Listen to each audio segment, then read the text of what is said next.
ఓం హ్రీంకారాసనగద్భితానలసికాం సౌః క్లీం కళాం బిభ్రతీం సౌవర్ణాంబరధారిణీం పరశుదాధౌతాం త్రినేత్రోజ్వలాం వందే పుస్తకపాశమంకుశధరాం స్రగ్భూషితాముజ్వలాం త్వాం గౌరీంద్రపురాం పరాత్ప్రగళాం శ్రీచక్రసంచారిణీం. ఓం శ్రీ బెజవాడ కనకదుర్గాదేవ్యై నమః. శ్రీ దుర్గామల్లీశ్వరాభ్యాం నమః. మనకి ఈ యొక్క కుజ బుధ గ్రహాలు రెండూ కలిపి మనకి మీనరాశిలో ఉన్నాయి. మరి ఇది మీనరాశిలో 11 ఏప్రిల్ 2026 సంవత్సరం నుంచి మీనరాశి ప్రవేశం జరిగింది. అదేవిధంగా ఈ యొక్క కుజుడు మీనరాశిలో 2 ఏప్రిల్ 2026 సంవత్సరం నుంచి ఉంటుంది. దీని వలన మొత్తం 12 రాశుల వారు కూడా ఏమండి మాకు చాలా అప్పుల బాధలు ఎక్కువైపోయినాయండి, ఆదాయాలు పెరగట్లేదండి, అప్పులు తీరట్లేదండి అని చెప్పేసి వాళ్ళు చాలా బాధపడుతున్నారు. అంటే ఈ యొక్క ఎందుకు ఈ రుణ బాధలన్నీ కూడా మనం ఆదాయాలు పెరిగినా సరే మనం రుణ బాధలు మనం ఎందుకు తీర్చుకోలేకపోతున్నాం? ఇదంతా కూడా ఒక విధి విధానంలో మనకి మన కర్మ అనమాట, పూర్వజన్మ కర్మ. అది మనం ఎవరికైతే బాకీలు ఉన్నామో అటువంటి వాళ్ళందరికీ కూడా మనం దాన్ని ఈ రోజు కాకపోయినా రేపైనా సరే, రేపు కాకపోతే ఎల్లుండైనా సరే మొత్తం మీద తీర్చాల్సినటువంటి అవసరం మనకుంది. దీన్నే కర్మ సిద్ధాంతం అంటారు. ఆ కర్మే దేవుడు. కాబట్టి అప్పుల బాధలో ఉన్నటువంటి వాళ్ళు శీఘ్రగతిన మనం అప్పుల బాధ నుంచి పోవాలి అంటే ఏదో ఒక దైవ సంబంధమైనటువంటి ఉపాసన ఉండాలన్నమాట ప్రతి ఒక్కళ్ళకి కూడా.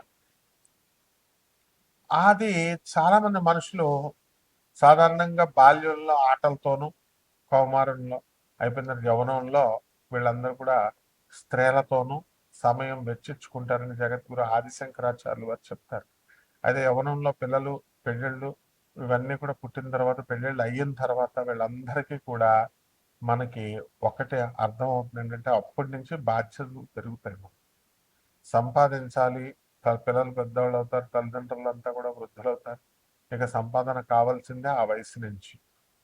కాబట్టి ఆ వయసులో వచ్చినప్పుడు మనకి మన ప్రయత్నాలు అన్నీ కూడా మనం పెడుతున్నప్పటికీ కూడా మనకి పని జరగట్లేదు.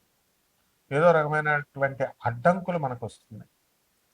మనకి ఏమిటిది, ఎందువలన నేను ప్రయత్నించినా సరే నేను ఈ యొక్క నా ప్రయత్నాలు సఫలం అవ్వట్లేదు అనేటటువంటి డౌట్ చాలా మందికి ఉంటుంది. మరి దీని నుంచి పరిష్కార మార్గం అనేటటువంటిది ఒకే ఒక్క సాధన. ఆ సాధనే మనం శీఘ్రంగా ఇచ్చేటటువంటిది. ఈశ్వరుడు యక్షరూపంలో చేసుకోవచ్చు, కృష్ణుడు, దత్తాత్రేయుడు, అమ్మవారు పార్వతీదేవి, దశమహావిద్యల్లో ఒకటైనటువంటి కమలాత్మిక అమ్మవారు, ఇలా దశమహావిద్యల ఉపాసన, వీటిల్లో ఇవన్నీ కూడా సంక్షిప్తంగా మనం ఏదో ఒకటి చేసుకుంటూ మనం ముందుకు వెళ్ళాలి. ఈ దైవ సహాయం వల్ల మనం చేసేటటువంటి ఈ పనుల నుంచి మనకి ఈ యొక్క గురువు యొక్క అనుగ్రహం, గురుమండల యొక్క అనుగ్రహం అనేటటువంటిది మనకు వస్తుంది. కాబట్టి మనకి శుక్రుడు ఈ యొక్క వృషభ రాశిలో 19 ఏప్రిల్ 2026 సంవత్సరం నుంచి మనకి ప్రవేశిస్తాడు. స్వక్షేత్ర గతుడు. కాబట్టి ఎవరినైతే మనం ప్రేమించామో అటువంటి వాళ్ళ యొక్క ప్రేమ మనకు దొరకడానికి అవకాశం ఉంటుంది. అలాగే ఎవరికైతే పెళ్ళిళ్ళు చేశామో అటువంటి వాళ్ళందరి కాపరాలు కూడా చక్కబడ్డానికి అవకాశాలు ఉంటాయి. అలాగే భార్యాభర్తలు పాపం కాపరాలు విడిపోయినటువంటి వాళ్ళు మళ్ళీ కలవాలని భార్యకైనా భర్తకైనా ఎవరికో ఒకళ్ళకు ఉంటుంది.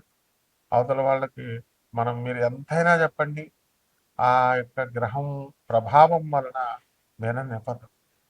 వీళ్ళందరూ ఎప్పటి నుంచి వింటారంటే 19 ఏప్రిల్ 2026 సంవత్సరం నుంచి మనకి వినడం అనేటటువంటివి జరుగుతాయి.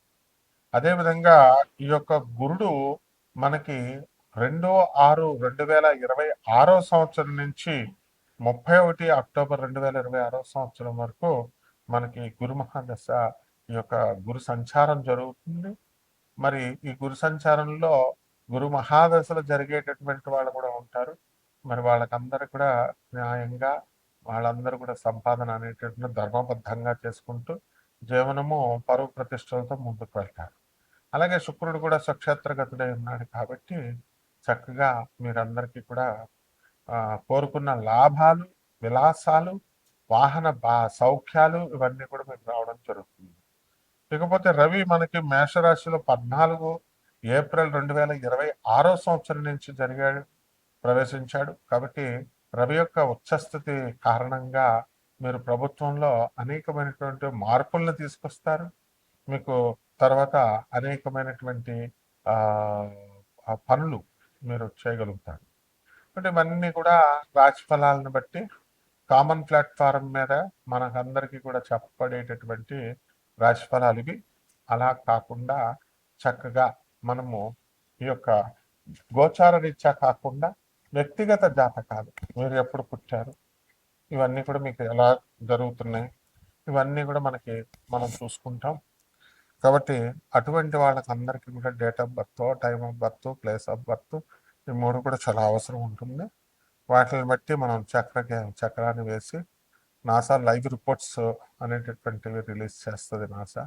దాని నుంచి మనము వాటిని కొరలేట్ చేస్తూ మనం చక్కగా వాటి యొక్క సహాయంతో మనము మీ జీవితంలో జరిగేటటువంటి ప్రతి సంఘటన ఈ 12 రాశుల మీద ఇప్పుడు ఈ మధ్యకాలంలో జరిగేటటువంటివన్నీ కూడా మనం చెప్పడానికి ప్రయత్నిస్తాం. అంటే ఒక్కొక్క రాశి వారీగా మీకు ఏ విధంగా ఉంది అనేది మనం ఈ వీడియోలో చూద్దాం. ఒక్కొక్క రాశి వారికి చూద్దాం. మకర రాశి.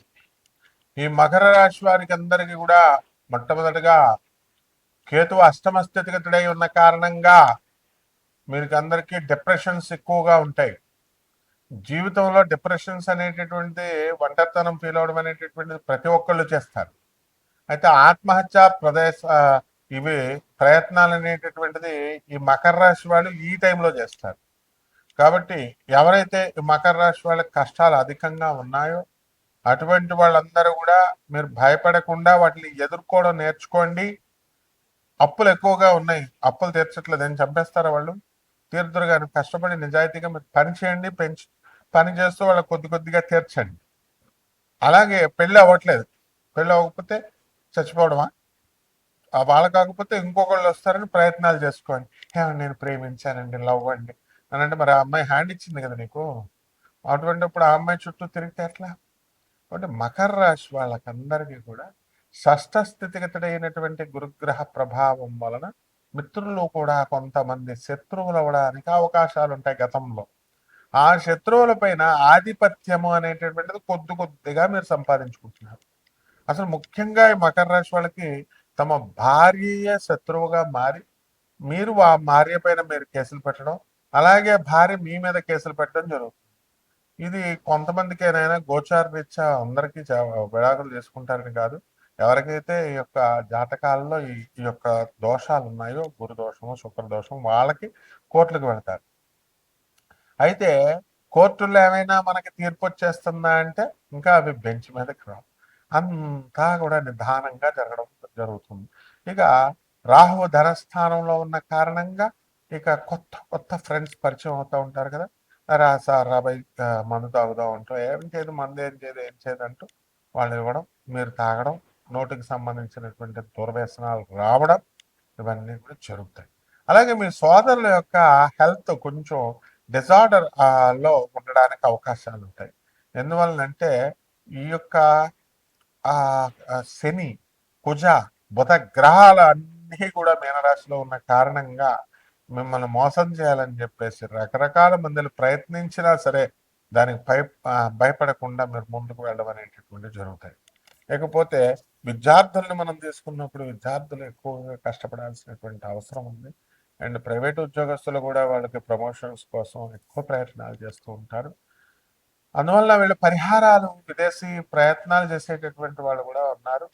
అటువంటి వాళ్ళు ప్రయత్నాలకి పరిహారాలు ఓవరాల్గా చెప్తున్నాను. ఈ యొక్క మకర రాశి వారికి అందరికీ కూడా అష్టమ స్థితిగతుడైనటువంటి కేతు గ్రహ ప్రభావం వలన కేతు జపం చేసుకోవాలా, కేతు స్తోత్రాలు చదవాలా, కేతువుకి కిలోంపావు ఉలవల్ని ఆవుపేట రంగు ఉన్నటువంటి వస్త్రాన్ని ఇచ్చి పేద బ్రాహ్మణులకి శనివారం నాడు ఉదయం మరి 7 గంటల లోపల దానికి దానం చేయాలి. ఈ విధంగా చేయడం ద్వారా బ్రహ్మాండంగా ఉంటుంది. అలాగే పశువులకు కూడా బాగా ఈ యొక్క పెంపకం అనేటటువంటిది మీరు చేయడం జరుగుతుంది. కాబట్టి వీళ్ళకి కూడా మంచిగా ఈ ఇంట్లో పూజకు వాడినటువంటి ఈ యొక్క ద్రవ్యాలని అన్నిటిని కూడా జాగ్రత్తగా వాటికి కూడా వినియోగించినట్లయితే సరిపోతుంది. శుభమస్తు.